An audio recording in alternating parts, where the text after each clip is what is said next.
Assalamualaikum warahmatullahi wabarakatuh. Innal hamdalillah nahmaduhu wa nasta'inuhu wa nastahdihi wa nastaghfiruh wa na'udzu billahi ta'ala min syururi anfusina wa min sayyiati a'malina. Innahu may yahdihillahu fahuwal muhtad wa may yudlil falan tajida lahu waliyyan mursyida. Asyhadu wa nashhadu an la ilaha illallah wahdahu la syarika lah huwa arhamur rahimin wa ahkamul hakimin wa nashhadu anna sayyidana wa maulana Muhammadan abduhu wa rasuluhu as-sadiqul wa'dil amin. Allahumma salli wa sallim wa zid wa barik ala habibina al-mustafa wa nabiyyina al-mujtaba Muhammad wa ala alihi wa ashabihi wat tabi'in wa man tabi'ahum bi ihsanin ila yaumiddin, amma ba'd. Alhamdulillah, pertama dan selamanya marilah sama-sama kita bersyukur kepada Allah Azza wa Jalla yang telah memberikan kesempatan usia kepada kita sehingga hidup pada malam ini, dan kita masih dalam siri mengenali Allah Subhanahu wa Ta'ala melalui nama-namanya yang baik. Dan Asmaul Husna ataupun nama-nama Allah yang baik itu, Allah Subhanahu wa Ta'ala menyuruh kita untuk menggunakannya ketika mana kita berdoa kepada Allah Subhanahu wa Ta'ala. Kata Allah, walillahil asmaul husna fad'uuhu biha, dan sesungguhnya dan bagi Allah itu ada nama-nama yang baik, maka hendaklah kamu berdoa dengan menggunakan nama-nama tersebut. Pada malam ini kita ambil dua nama daripada 99 nama Allah Subhanahu wa Ta'ala, dan nama yang kita pilih pada malam ini adalah nama Al-Muhyi dan Al-Mumit. Nama Allah Ta'ala ni ada 99, dan dalam siri-siri yang lalu sebelum PKP kita dah jumpa nama Allah, salah satunya adalah Al-Hayyu. Al-Hayyu maksud dia Allah ini Tuhan yang maha hidup. Dan pada malam ini kita nak bawa makna ataupun nama Allah yang disebut sebagai Al-Muhyi, Tuhan yang maha menghidupkan. Dan dalam Al-Quran seringkali apabila Allah Ta'ala datangkan nama Al-Muhyi, Allah Ta'ala akan datangkan secara bersama dengan namanya Al-Mumit. Allah Subhanahu wa Ta'ala selain daripada dia adalah Al-Muhyi, Tuhan yang maha menghidupkan, Allah Subhanahu wa Ta'ala juga adalah Tuhan yang Al-Mumit, Tuhan yang maha mematikan. Dia boleh mematikan sesiapa yang dia kehendaki, dan dia boleh menghidupkan siapa yang dikehendaki olehnya. Tuan-tuan dan puan-puan sekalian, malam ni kita akan cuba berbicara berkaitan dengan nama Allah Al-Muhyi dan Al-Mumit. Saya mulakan dengan Al-Muhyi. Al-Muhyi itu mempunyai paling tidak 4 makna. Maha menghidupkan itu, kata para ulama kita, yang pertama, makna yang pertama, yuhyil ajsam bi ijadil arwahi fiha wa hiya min adamin. Yang pertama yang dimaksudkan dengan Al-Muhyi ialah Allah Subhanahu wa Ta'ala menghidupkan jasad, menghidupkan tubuh, anggota tubuh luaran, dan dia dengan memberikan ruh padanya, dan dia berasal daripada tiada. Itu yang disebut sebagai Al-Muhyi. Allah Subhanahu wa Ta'ala ni dia menghidupkan makhluknya. Dia tidak merujuk kepada manusia sahaja, dengan dia memberikan roh kepada makhluk tersebut. Disebut khaliqul hayah fi kulli syai'in, an-nabat, al-ard, al-insan, al-haywan, semua itu Allah Ta'ala hidupkan. Allah Ta'ala yang hidupkan tumbuh-tumbuhan. Bila kita tengok daripada dalam keadaan asalnya tiada, kemudian ditanam, dimasukkan sumbulah, dimasukkan satu biji benih, daripada biji benih itu dia keluar, dia menentas, dia keluar, dia menunas. Keluar itulah disebut sebagai proses ijadul hayah. Allah Subhanahu wa Ta'ala berikan kehidupan kepadanya. Siapa yang buat? Allah Azza wa Jalla. Demikian juga binatang, demikian juga manusia. Bahkan dalam perbincangan lanjut disebut demikian juga angin.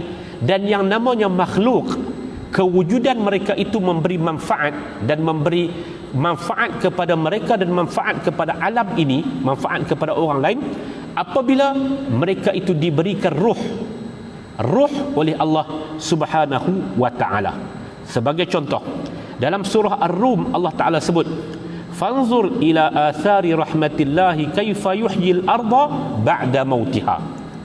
Maka hendaklah kamu lihat kepada kesan-kesan rahmat Allah, bagaimana Allah Ta'ala menghidupkan muka bumi sebelum itu dia mati.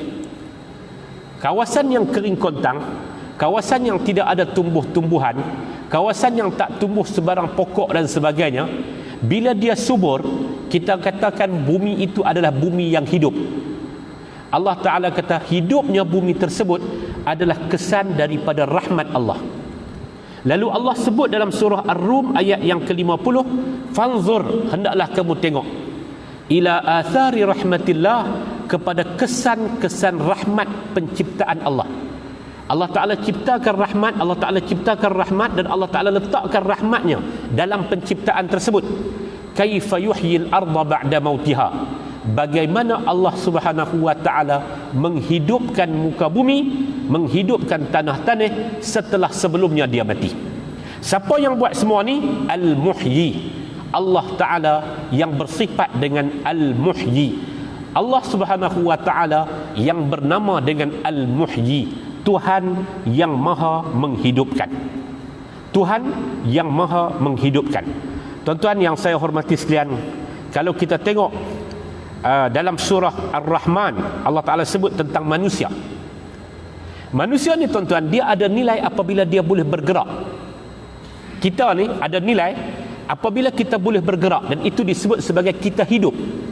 Kita hidup, kita boleh bergerak. Dengan bergerak tu kita boleh buat puluhan kerja, kita boleh buat ribuan tugasan, kita boleh berfikir dan lain sebagainya, hasil daripada bermula dengan kita bergerak. Allah Subhanahu wa ta'ala sebut dalam surah Ar-Rahman, Ar-Rahman 'allamal Qur'an, khalaqal insan, 'allamahul bayan. Allah Subhanahu wa ta'ala sebut dialah Tuhan yang bernama Ar-Rahman, Tuhan yang maha pemurah. Khalaqal insan, Allah Ta'ala 'allamal Qur'an, Allah Ta'ala telah mengajarkan Al-Quran. Khalaqal insan, Allah Ta'ala yang menciptakan manusia daripada tiada. Manusia asalnya tiada, Allah Ta'ala yang menciptakan mereka. 'Allamahul bayan, lalu Allah Ta'ala ajarkan kepada mereka keupayaan untuk menjelaskan.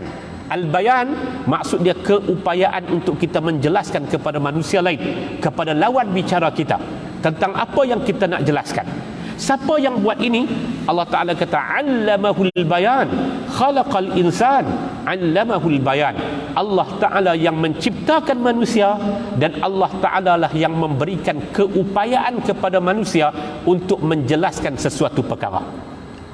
Itu yang disebut makna Al-Muhyi, Tuhan yang maha menghidupkan. Dengan makna yang pertama, yuhyil ajsam biijadil arwah fiha. Allah Subhanahu wa ta'ala menghidupkan jasad yang zahir yang kita boleh nampak, dengan Allah Ta'ala memasukkan unsur ruh, wa nufikhu fihi ruh, dan kami meniupkan ke dalam jiwa mereka itu ruh. Dengan ruh itulah manusia hidup. Dan itulah makna Al-Muhyi, Tuhan yang maha menghidupkan yang pertama. Tak ada siapa yang boleh menghidupkan yang namanya nabatat, yang namanya tumbuh-tumbuhan, al-hasyarat, yang namanya al-khadrawat, sayur-sayuran, yang namanya tanah-tanah, yang namanya manusia, yang namanya haiwan, dengan semua jenis haiwan tersebut. Tak ada siapa pun yang boleh menghidupkan illahu, kecuali Allah Subhanahu wa ta'ala. Manil muhyi, siapakah yang menghidupkan? Yang menghidupkan itu adalah Allah Subhanahu wa ta'ala. Kalau tuan-tuan baca sebagai contoh dalam surah Al-Baqarah, ketika mana Allah Subhanahu wa ta'ala menceritakan kepada kita berkaitan dengan perdebatan di antara Namrud dengan Nabi Allah Ibrahim. Nabi Allah Ibrahim alaihi salatu wassalam diutuskan pada mulanya di Babil, kota Babylon. Dia diutuskan di Babil. Ketika di Babil itu, Babil diperintah oleh seorang raja yang zalim. Zalimnya kerana dia mengaku kata dia Tuhan. Kezaliman yang paling besar kerana dia mengaku dia sebagai Tuhan. Kemudian dia marilah kezaliman-kezaliman yang lain. Sampai satu ketika dia tahu kata Ibrahim tak mengaku kata dia Tuhan. Dia panggil Ibrahim alaihi salatu wassalam untuk berdebat dengan pakarnya, dan dia sendiri bertanya beberapa soalan kepada Nabi Allah Ibrahim alaihi salatu wassalam. Allah Ta'ala rakamkan peristiwa ini dalam surah Al-Baqarah. Alam tara ila alladhi hajja Ibrahim fi rabbih an atahu Allahul mulk iz qala li Ibrahim. Ingatlah tatkala Nabi Allah Ibrahim berhujjah dengan orang yang tidak mempercayai Tuhan dan dia ada raja, Namrus. Dan Namrus bertanya, "Man rabbukum?" Siapa Tuhan kamu? "Man rabbuka?" Siapa Tuhan kamu? Tuan-tuan, Nabi Allah Ibrahim memilih untuk menjawab dengan nama ini. Dia tak jawab dengan nama-nama yang lain. Dia tak kata huwal qahhar, huwal rahman, huwal rahim dan sebagainya.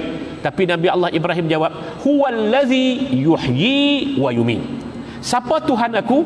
Tuhan aku itu adalah Tuhan yang boleh menghidupkan dan Tuhan yang mematikan.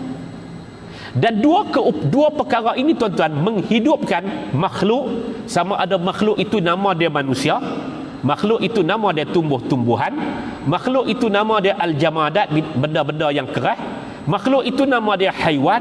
Apa nama makhluk pun yang boleh menghidup dan mematikannya adalah Allah, Qadi Rabbul Izzati wal Jalal. Dan Allah Ta'ala merakamkan kerana mereka tak boleh jawab hujah Ibrahim. Bila Nabi Allah Ibrahim kata Rabbiyalladzi yuhyi wa yumiit, Tuhan aku adalah Tuhan yang menghidupkan dan Tuhan aku adalah Tuhan yang mematikan. Al-Muhyi Al-Mumit, Tuhan yang maha menghidupkan dan Tuhan yang maha mematikan. Mereka tak boleh jawab. Allah Ta'ala rakamkan dalam surah Al-Baqarah, fabuhital ladzi kafar, maka bodohlah orang-orang yang ingkar kepada Allah Subhanahu wa Ta'ala. Pasal apa Allah Ta'ala mengilhamkan, mewahyukan kepada Nabi Allah Ibrahim untuk menjawab dengan nama Al-Muhyi dan Al-Mumit, sebagai mengenali Allah. Kerana hakikat kematian dan kehidupan itu berada di hadapan mata kepala semua orang. Saban hari kita lihat kelahiran baru, kehidupan baru. Saban hari kita dengar tentang kematian baru. Kita dengar kematian ini dengan pelbagai sebab. Ta'addadatil asbab wal mautu wahidatun. Kematian itu sebabnya pelbagai. Ada yang matinya kerana aksiden, ada yang matinya kerana dibunuh, ada yang mati dalam keadaan diklasifikasikan sebagai mati terkejut dan sebagainya. Mati ni pelbagai cara. Tapi hakikat kematian itu adalah satu. Tak ada siapa pun yang ingkar yang boleh menyatakan bahawa dia tidak mati, ataupun orang yang dia besarkan itu, yang dia pertuhankan itu tidak mati. Di mana Fir'aun, di mana Namrud, di mana Ghulam Ahmad Qadiani, di mana yang namanya siapa lagi, yang namanya Guru Nanak dan sebagainya, di mana mereka itu telah mati.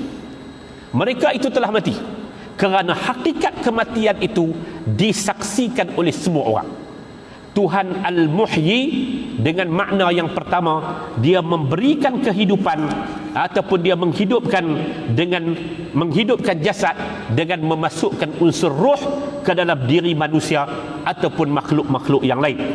Yang kedua, al-makna al-thani, makna yang kedua, Al-Muhyi, yakni yuhyi an-nufus ba'da mautiha. Allah Subhanahu wa Ta'ala lah yang menghidupkan jiwa setelah kematiannya. Tuan-tuan hadirin yang saya hormati sekalian, jiwa manusia ini Allah yang hidup. Allah Ta'ala yang hidup.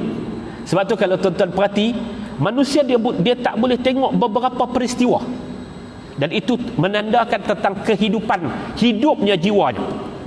Dia ada satu-satunya anak perempuan. Anak perempuan dia tu dikahwinkan. Hari angkat nikah, dia rasa satu macam, jiwanya hidup. Dia berasa dia akan berpisah dengan anaknya. Dia sudah tanggungjawab yang dia pegang terhadap anaknya 24 tahun. Dia tatang bagaikan minyak.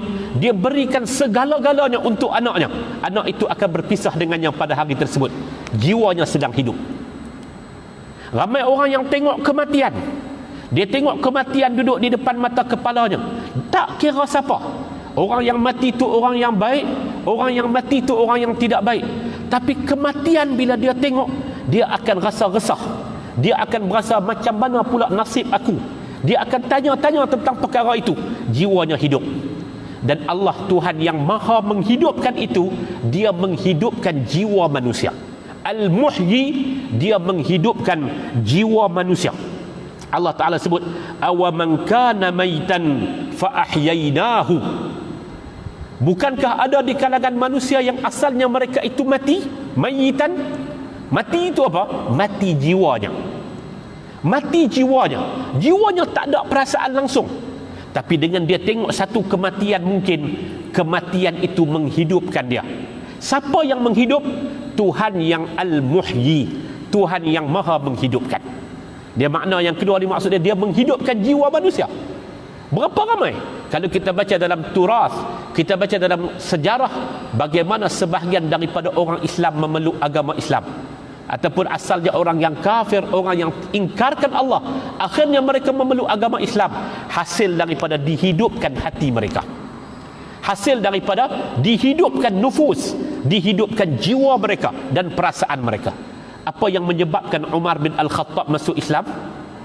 Dengan ayat suci Al-Quranul Karim daripada surah Taha. Ma anzalna alaikal Qur'ana litashqa illa tazkiratan liman yakhsha tanzilan mimman khalaqal arda was samawati al-ula ar-rahmanu 'alal 'arsy istawa. Ayat yang pertama Taha sampai ayat yang kelima daripada surah Taha menyebabkan Umar bin Al-Khattab kata ma biqaulil bashar. Kalau ini gayanya, ini bukan kata-kata manusia. Ini bukan ungkapan manusia. Ini adalah ungkapan pemilik kepada manusia. Dulluni ila Muhammadin. Tunjukkan jalan kepada aku di mana Muhammad. Aku nak pergi jumpa dengan Muhammad. Dan akhirnya Umar bin Al-Khattab radhiyallahu anhu memeluk agama Islam. Al-Muhyi, nama Allah, Tuhan yang menghidupkan, Tuhan yang maha menghidupkan. Dengan makna yang kedua, yuhyin nufus ba'da mautiha. Dua. Yang ketiga, al-makna salis, yuhyil qulub bima'rifatihi wal iqbal alaihi. Dia menghidupkan jantung hati. Dia menghidupkan hati manusia untuk mengenali Allah dan menerima ketuhanan Allah, Qadi Rabbul Izzati wal Jalal. Dia tahu ini adalah Tuhan. Yang disembah dengan penuh perhatian itu adalah Tuhan yang menciptakannya, yang menghidupkannya. Hidupkan hati. Al-Muhyi, Tuhan yang maha menghidupkan hati. Satu peristiwa yang sebahagian besar daripada kita tahu kisah ini. Kita ulang sebut, namanya Fudail bin Iyad radhiyallahu anhu, rahimahullahu ta'ala. Siapa Fudail bin Iyad? Tak ada siapa-siapa yang melalui pengajian asas di peringkat ilmu fiqh dan ilmu hadis melainkan akan kenal nama tokoh besar ini, Fudail bin Iyad. Dia bukan daripada generasi sahabat, generasi selepas. Fudail bin Iyad radhiyallahu anhu rahimahullahu ta'ala, dia ni tuan-tuan, dia asalnya adalah seorang penyamun. Dia penyamun, kawang. Satu hari dia naik di atas perabung rumah, di atas bumbung rumah, nak tebuk atap daripada pihak atas, nak masuk rompak dalam sebuah rumah. Dia duduk di atas puncak bumbung, di atas perabung itu, dia tengok ke bawah. Ketika dia nak terjun turun, ketika itu dia tengok satu orang tua, pemilik rumah tersebut, sedang membaca ayat daripada surah Hadid. Alam ya'ninil ladzina amanu an takhsha'a qulubuhum li dzikrillah wa ma nazala minal haqq. Bilakah lagi akan sampai kepada mereka itu perasaan khusyuk, takut kepada Allah dan menerima Al-Quranul Karim? Bila lagi akan sampai? Kenapakah hati mereka ini menjadi terlalu keras? Fudail bin Iyad menyebut, hadal waqt. Kalau macam tu sekarang ni, masa telah sampai. Fudail bin Iyad terjun daripada atas rumah, dan dia pada waktu itu qasidan Makkah. Dia nak pergi ke Makkah Al-Mukarramah. Dia nak tinggal tempatnya. Sampai di satu tempat rehat, ada kafilah juga rehat di tempat tersebut, nak meneruskan perjalanan. Dia berhenti, dia dengar mereka sedang bercakap sama-sama. Mereka kata, kita nak tidur di sini ke ataupun kita nak teruskan perjalanan. Sebahagian orang kata kita tidur di sini, sebahagian orang kata tak, kita teruskan perjalanan. Kerana di sini ada seorang penyamun besar, penyamun terbus, namanya adalah Fudail bin Iyad. Pada waktu itu dia tak boleh, kalau dia tak boleh kawal, kawan itu akan mati. Kerana orang yang sedang dikata dan diumpat keji itu adalah Fudail bin Iyad yang duduk di sebelah dia. Tapi Fudail kata, Allah Ta'ala berikan kesabaran kepada aku. Aku tinggal mereka menuju ke Makkah, tinggal mereka. Dia teruskan perjalanan dia untuk malam tersebut. Apa berlaku tuan-tuan? Fudail bin Iyad, Allah Ta'ala hidupkan hatinya untuk mengenal Allah. Maka berubahlah wajah Fudail bin Iyad, seorang penyamun. Fudail Iyad lissan, Fudail bin Iyad sebagai seorang penyamun, kepada seorang Fudail bin Iyad aliman, Fudail bin Iyad sebagai seorang yang alim.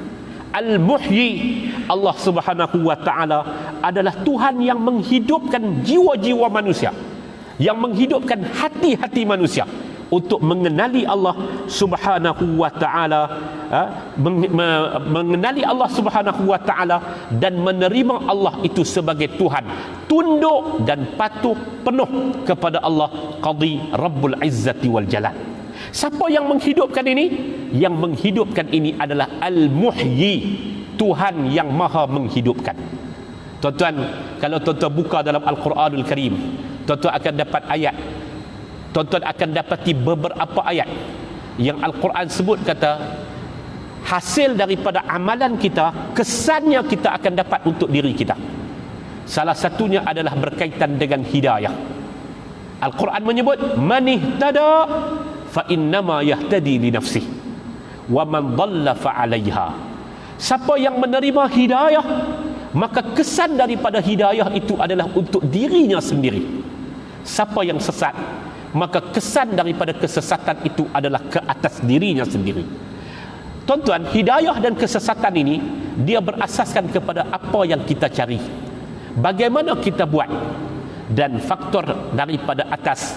Allah Tuhan yang maha menghidupkan, apabila dia muwafaqah, dia bersekali di antara pencarian hamba dengan pembukaan dan menghidupkan hati, maka orang itu akan menerima dan bertemu dengan hidayah. Hidayah ni sifat dia ajaib, sifat dia pelik. Ada orang yang duduk dekat dengan sumber hidayah tak menerima hidayah. Ada orang yang duduk jauh daripada sumber hidayah, tetapi hidayah itu diberikan oleh Allah Subhanahu wa ta'ala. Tuan-tuan yang saya hormati sekalian, dua benda. Satu jiwa, satu lagi hati. Semua ini tuan-tuan, dia ada indikator untuk kita tahu dia ni hidup ataupun tidak. Kita tahu orang ni hidup ataupun orang ni tidak. Sedih pada keadaan yang tidak keterlaluan, dan tanda dan lambang kata jiwanya hidup. Dia pada kadar yang tidak keterlaluan. Kan ketika saat baginda Nabi sallallahu alaihi wasallam kehilangan anaknya, anak lelakinya yang bernama Ibrahim radhiyallahu anhu, anak dia daripada Mariyatul Qibtiyah. Nabi ni tak ada anak lama, tak ada anak lelaki ni lama. Anak dia semua lahir di Makkah Al-Mukarramah. Abdullah dan At-Tayyib itu lahir di Makkah Al-Mukarramah. Al-Qasim itu lahir di Makkah Al-Mukarramah. Lama dah tak ada anak. Bila mai di Madinah, Nabi terima anak, tapi anak itu juga mati kecil-kecil. Nabi sallallahu alaihi wasallam menyebut, wa inna li firaqika lamahzun. Sesungguhnya wahai Ibrahim, perpisahan kita ini menyebabkan Abah terasa sedih. Rasa sedih, rasa gembira, rasa berpegang dengan kebenaran, rasa untuk mengemudi, berasa lapar dan sebagainya. Itu semua adalah persoalan jiwa. Dan setiap orang yang dia boleh rasa dan dia kendalikan perasaannya itu, dia sedang dihidupkan jiwa dan hatinya oleh Allah Qadi Rabbul Izzati wal Jalal, yang kita sebut nama Allah itu yang sedang kita bicarakan pada malam ini, namanya adalah Al-Muhyi, Tuhan yang maha menghidupkan. Tuhan yang maha menghidupkan. Sayyidina Ali radhiyallahu anhu menyebut, kata Sayyidina Ali, ya bunay, mata huzzanul mal wa hum ahya, wal ulama baqun ma baqiya ad-dahr, a'yanuhum mafqudah wa amsaluhum mawjudah. Sayyidina Ali menyebut, dia kata, wahai anakku, telah mati para penghimpun harta, khuzanul mal, sebahagian daripada para penghimpun harta, para pemelihara harta itu, para penyimpan harta itu, mereka telah mati.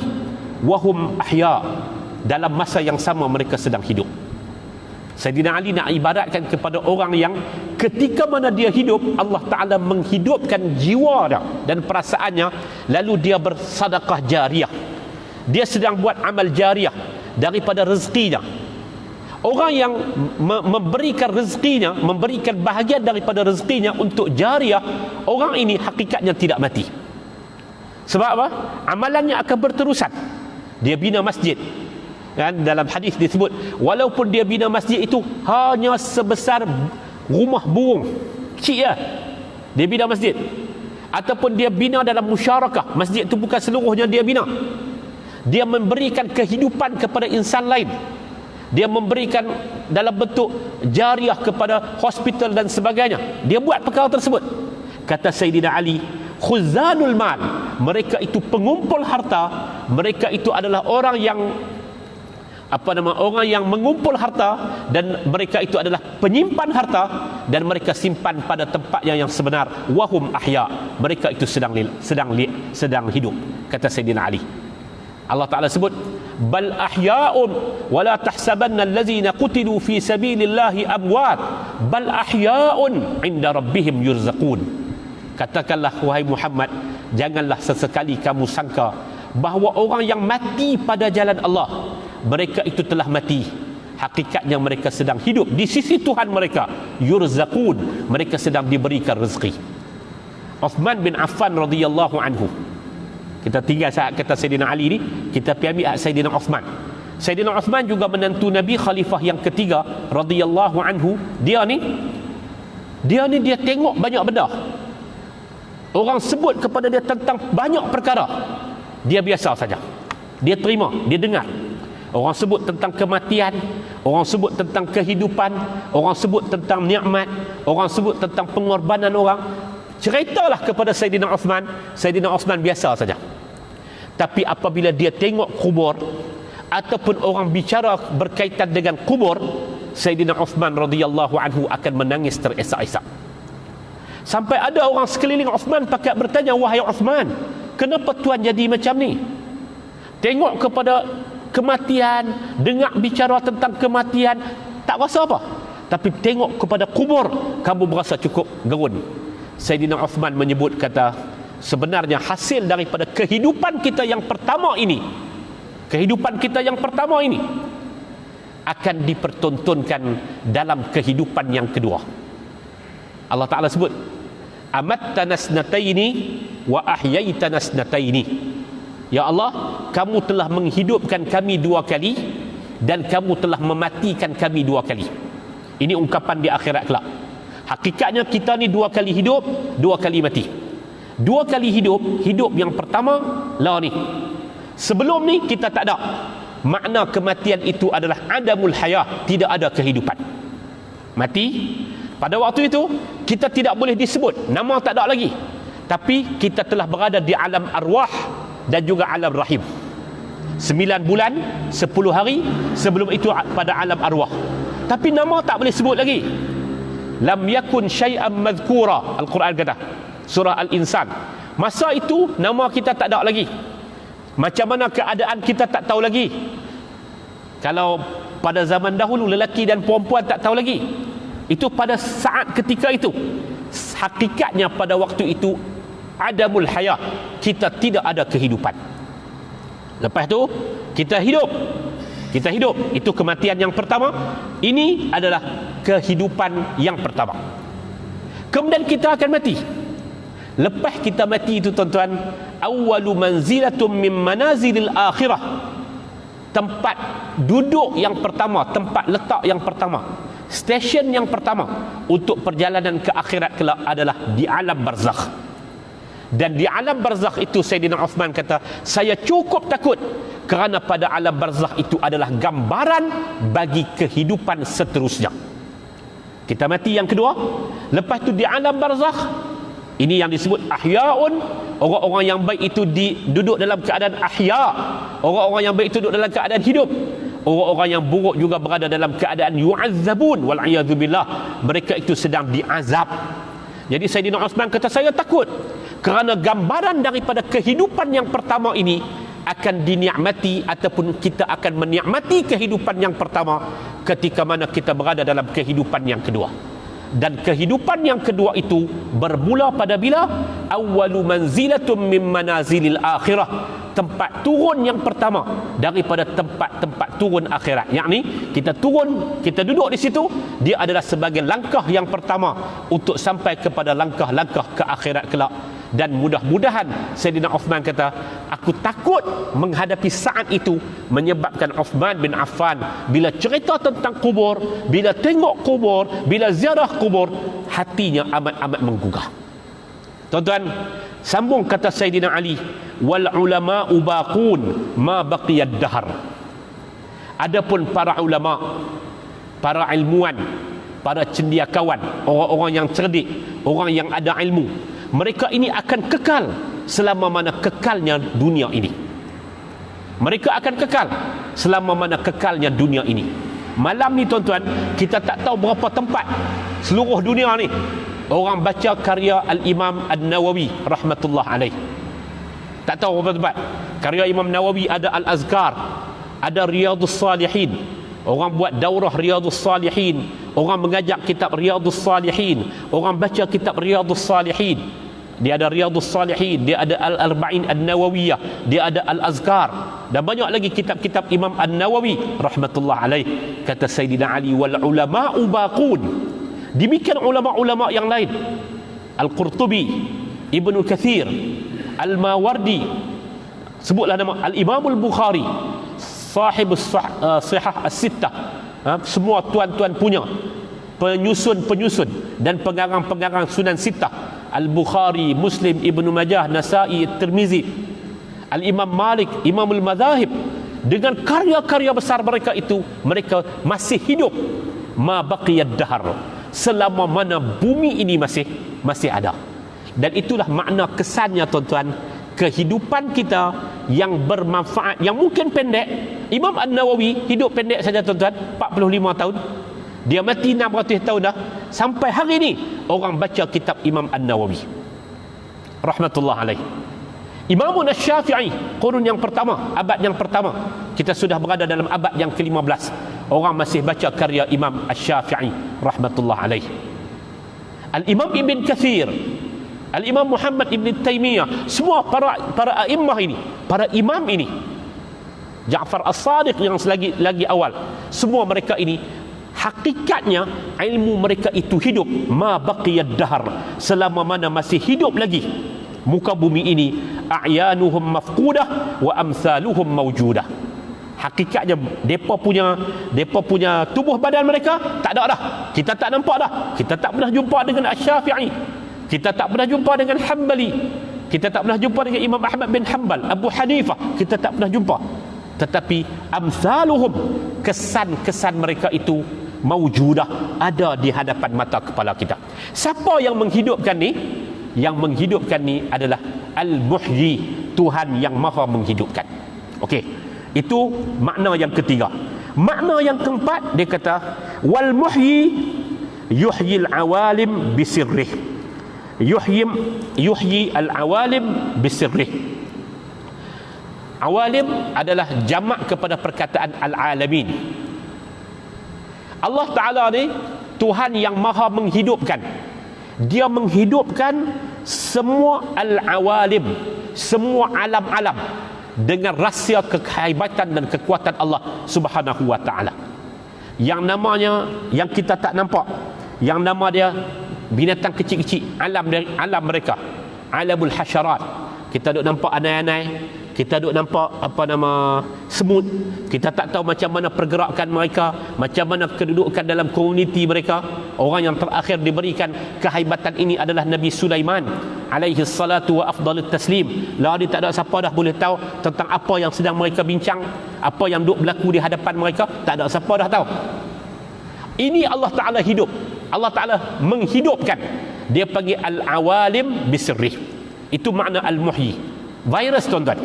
Virus itu kan, perjalanan virus dia menjadi punca kepada merebaknya wabak dan lain sebagainya. Itu semua adalah dihidupkan oleh Allah Qadi Rabbul Izzati wal Jalal dengan namanya Al-Muhyi, Tuhan yang maha menghidupkan.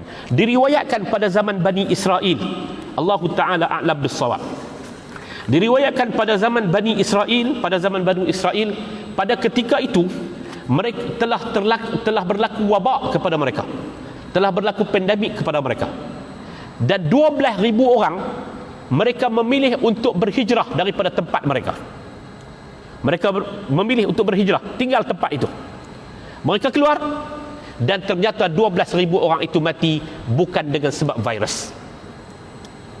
Kerana yang menentukan Al-Muhyi dan Al-Mumit, yang maha menghidupkan dan yang maha mematikan adalah Allah Qadi Rabbul Izzati wal Jalal. Itu disebut dalam banyak karya berkaitan dengan peristiwa tersebut yang berlaku pada Bani Israel.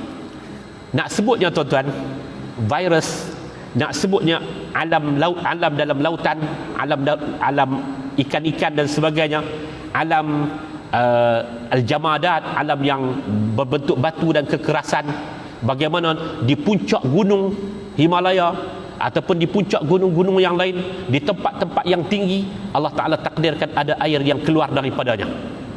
Siapa yang buat semua ni? Al-Muhyi, Tuhan yang maha menghidupkan.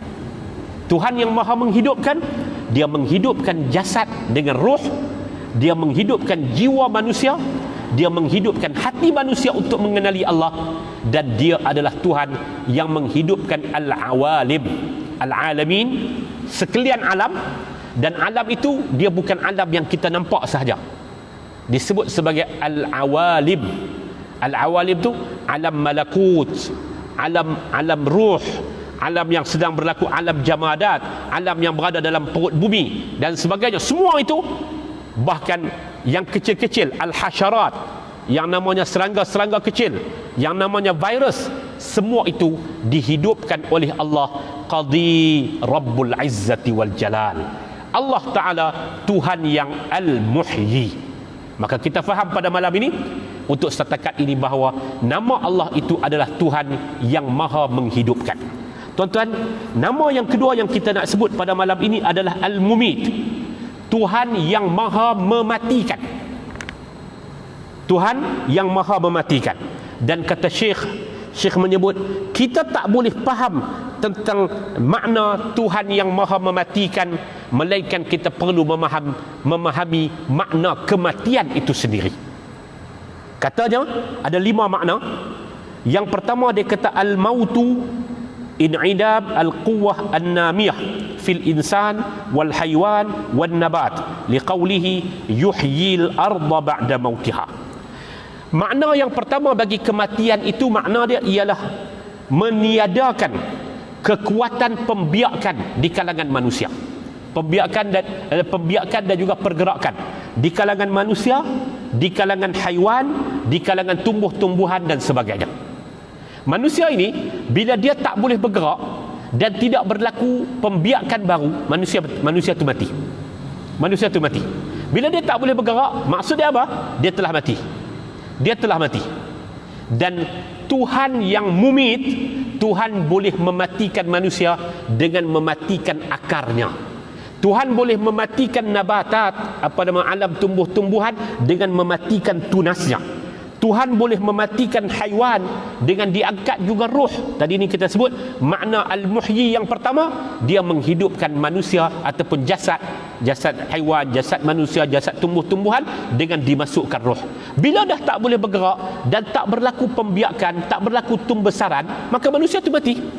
Manusia tu mati, haiwan tu mati, tumbuh-tumbuhan tu mati. Itulah hakikat kematian dan itulah makna al-mumit. Tuhan yang maha mematikan, dia boleh buat proses yang seumpama ini.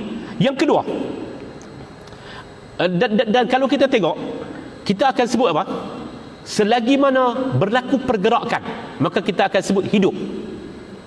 tumbuh-tumbuhan, lagi mana dia membesar, dia mengeluarkan hasil dan sebagainya, dia tak mereput dan sebagainya, kita tahu kata dia masih hidup. Cuma kadar kehidupannya mungkin ada kedaifan, mungkin ada kelemahan, mungkin dah ada unsur-unsur penuaan yang teruk dan sebagainya, boleh jadi, tapi dia hidup. Dia hidup. Ada satu istilah yang orang laut rajin sebut. Orang laut rajin sebut, iaitulah angin mati. Apa hakikatnya? Hakikatnya ialah tidak berlaku pergerakan. Bila tidak berlaku pergerakan, dia panggil al-quwwah an-namiyah. Dia tak berlaku pergerakan, dia tak berlaku pembiakan, dia tak berlaku perjalanan, itu tak berlaku, maka itu disebut sebagai angin yang mati. Angin yang mati. Makna kematian macam tu. Dan al-mumit, Tuhan yang maha mematikan, ada dia mematikan manusia seumpama itu. Yang kedua, al-ma'na al-thani, zawalul quwwah al-hassasah fil insan, kama jaa fil Quran ala lisani sayyidah Maryam, ya laitani mittu qabla hadha wa kuntu nasyam mansiya. Hilangnya kekuatan rasa. Dia dah hilang rasa. Dia hilang rasa sakit, dia hilang rasa kesian, dia hilang rasa tu termasuk dalam makna mati. Orang yang tak ada perasaan kesian, orang ni mati jiwanya. Orang yang tak ada perasaan kesian, orang ni mati jiwanya. Siapa yang mematikan jiwanya? Al-Mumit. Allah Ta'ala, Tuhan yang mematikan jiwanya. Bila hilang deria rasa, bila hilang kekuatan rasa, itu sebahagian daripada makna mati. Itulah yang disebut oleh Sayyidatina Maryam, yang Allah Ta'ala rakamkan dalam Al-Quranul Karim surah Maryam ayat 23, ya laitani mittu qabla hadza wa kuntu nasyam mansiya. Dia kata, kalau sebelum ni waktu dia tak rasa lagi kata dia hamil tu, ini ketika dia merasai, dia orang pakat tuduh dia dengan macam-macam, dia melakukan perbuatan yang tak baik kerana dia mengandung dan dia melahirkan dalam keadaan siapa pun tak tahu kata dia mengandung. Dan walam yamsasni bashar, dia tidak pernah disentuh oleh mana-mana lelaki. Lalu dia kata, ya laitani, kalau dulu ni aku dah mati, waktu aku tak ada lagi rasa-rasa ini, aku dah mati, alangkah baiknya. Lalu Syekh kata, salah satu daripada makna mati itu ialah zawal al-quwwah al-hassasah. Hilangnya kekuatan rasa. Kekuatan rasa itu dah hilang, maka itu daripada makna kematian. Cepat-cepat tuan-tuan. Yang ketiga, zawal al-quwwah al-aqilah. Hilangnya kekuatan berakal, kekuatan untuk memikir. Tak boleh fikir dah, itu juga disebut sebagai mati. Awaman kana maitan fa ahyainahu wa ja'alna lahu nuran. Ini dia panggil amwatun ghairu ahya. Mereka ini sebagai orang yang mati walaupun hakikatnya mereka sedang hidup. Hidup, tapi bila akal tak bergerak itu makna dia adalah makhluk yang telah mati. 2, 3, 4 dan 5 minit lagi tuan-tuan. Azal lepas ni insya-Allah. Al-makna ar-rabi', yang keempat, makna mati itu ialah al-huznu wal alam wal qadar wal dhiq mautun. Terlalu sedih, terlalu rasa sakit yang mendalam, terlalu rasa sedih yang mendalam, itu disebut sebagai mati sebelum daripada kematian, sebelum daripada hilangnya kehidupan. Wa ya'tihil mautu min kulli makan, dan datanglah kematian daripada setiap penjuru. Wa ma huwa bimayyit, sedangkan dia hakikatnya belum mati. Itu disebut dalam surah Ibrahim ayat 17. Perasaan berasa sedih yang keterlaluan, dia berasa kata hilang semua kenikmatan, itu disebut sebagai sebahagian daripada makna mati. Siapa yang buat semua ni? Al-Mumit, Allah Qadi Rabbul Izzati wal Jalal. Dia sebut wa ya'tihil mautu min kulli makan. Kematian itu menyerang daripada segenap penjuru. Sedih, rasa sakit, rasa cemuih dan sebagainya, itu adalah sebahagian daripada ruang untuk sampai kepada kematian yang hakiki. Dan yang terakhirnya al-makna al-khamis, makna khamis, sebelum tu idamus sa'adah, tak adanya kebahagiaan dalam hidup, tak adanya jalan keluar daripada hidup, itu mati. Kerana sebahagian daripada kehendak kita dalam hidup ni apa dia? As-sa'adah. Tu tuan-tuan, taufik. petunjuk ke arah kebahagiaan, petunjuk ke arah hidayah. Itu adalah keperluan kepada semua manusia. Tapi kalau dia hidup dalam keadaan tak ada semua tu, maka hakikat dia hak tu yang dikatakan wa ya'tihil mautu min kulli makan. Kematian datang kepada dia daripada segenap penjuru. Dan makna yang kelima, kematian itu maksud dia an-naum. Hidup tidur. Tidur itu adalah mati. Kerana pada waktu tidur itu dua perkara yang tidak bergerak dengan dituntun oleh akal. Anggota badan kita bergerak dengan tidak dituntun oleh akal, dan juga akal kita sendiri pada waktu itu dia tidak berfungsi. Dia tidak berfungsi. Sebab tu tuan-tuan, yang namanya mimpi sedetail mana pun kita ingat, kecuali mimpi para nabi, yang nama mimpi ni tuan-tuan dia tak ada kaitan dosa dan pahala. Dia tak ada kaitan dosa dan pahala. Mimpi tak boleh didakwa di bawah mana-mana akta. Tuan-tuan mimpi malam tadi, saya mimpi saya duduk atas singgasana Istana Negara tu, saya duduk. Tak boleh kata dia bukan hakikat, dan dia juga tidak boleh didakwa di mana-mana, dan dia tidak ada tergantung dengan dosa dan pahala. Pasal apa? Hakikatnya itu pada waktu itu dia adalah kematian. Sebab itulah Nabi sallallahu alaihi wasallam menyebut, an Abi Hurairah radhiyallahu anhu qal iza awa ahadukum ila firashihi falyanqud firashah bidakhilihi idharih fa innahu la yadri ma khalafahu alaihi summa altaja' ala shiqqihi al-ayman summa yaqul bismika rabbi wada'tu jambi wa bika arfa'u in amsakta nafsi farhamha wa in arsaltaha fahfadhha bima tahfadhu bihi ibadakas salihin. Hadis riwayat Imam Bukhari. Kata Nabi, apabila kamu mendatangi tempat tidur kamu, hendaklah kamu ribah tempat tidur kamu daripada arah dalamnya, kerana kamu tak tahu apa yang ada di situ. Kemudian letaklah lambung kamu yang kanan, kemudian berdoalah bismika rabbi, dengan namamu ya Allah ya Tuhanku, wada'tu jambi, aku letakkan lambung kananku, wa bika arfa'u, dan dengannya lah aku angkatkan kepadamu. In amsakta, kalau kamu pegangkan roh aku, farhamha, maka rahmatilah dia. Wa in arsaltaha, kalau pagi esok kamu masih lagi hidupkan dia, kamu utuskan dia, fahfadha bima tahfadhu ibadakas salihin. Maka peliharalah dia dengan apa yang kamu peliharakan hamba-hamba kamu yang saleh. Hadis riwayat Imam Bukhari. Allahu yatawaffal anfusu hina mautiha wallati lam tabut fi manamiha. Allah lah yang menghidupkan jiwa-jiwa, Allah lah yang mematikan jiwa-jiwa manusia ketika mana dia mati, dan yang tidak mati ketika mana dia sedang tidur. Hadirin mukminin, sesungguhnya mati itu adalah sesungguhnya hidup itu, sesungguhnya tidur itu adalah kematian yang kecil, sedangkan mati itu adalah tidur yang panjang. Mudah-mudahan Allah Ta'ala merahmatikan kita, dan itulah 5 makna kematian, dan itulah hakikat al-mumit. Tuhan yang maha mematikan, dia mematikan jiwa manusia, dia mematikan ruh manusia, ataupun dia mengangkat ruh manusia, dan dia juga melakukan proses kematian yang kecil yang namanya adalah tidur itu sendiri. Lalu siapakah Tuhan kita? Salah satu daripada nama-namanya yang agung, Al-Muhyi Al-Mumit, Tuhan yang maha menghidupkan dan Tuhan yang maha mematikan. Lalu untuk apa kita minta kepada lain daripada Allah, sedangkan hidup dan mati kita itu ditentukan oleh Tuhan yang maha menghidupkan dan Tuhan yang maha mematikan. Tak selayaknya kita mencari Tuhan selain daripada Allah. Qadi Rabbul Izzati wal Jalal fa innahu yuhyi wa yumit. Sedangkan dia adalah Tuhan yang menghidupkan dan Tuhan yang mematikan. Setiap kali kita beristighfar, setiap kali lepas sembahyang maghrib dan sembahyang subuh, kita disuruh untuk menyatakan keesaan Allah.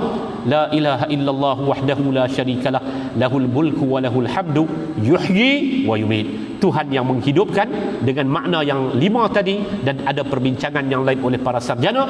Wa yumit, Tuhan yang mematikan, dan dengan makna 5 yang kita bicarakan tadi. Mudah-mudahan ada manfaatnya, mudah-mudahan ada barakahnya, mudah-mudahan Allah Ta'ala mengampunkan kita bersama. Wa sallallahu ala nabiyyina Muhammad walhamdulillahi rabbil alamin. Subhanakallahumma wa bihamdika ashhadu an la ilaha illa anta astaghfiruka wa atubu ilaik. Wassalamu alaikum warahmatullahi wabarakatuh.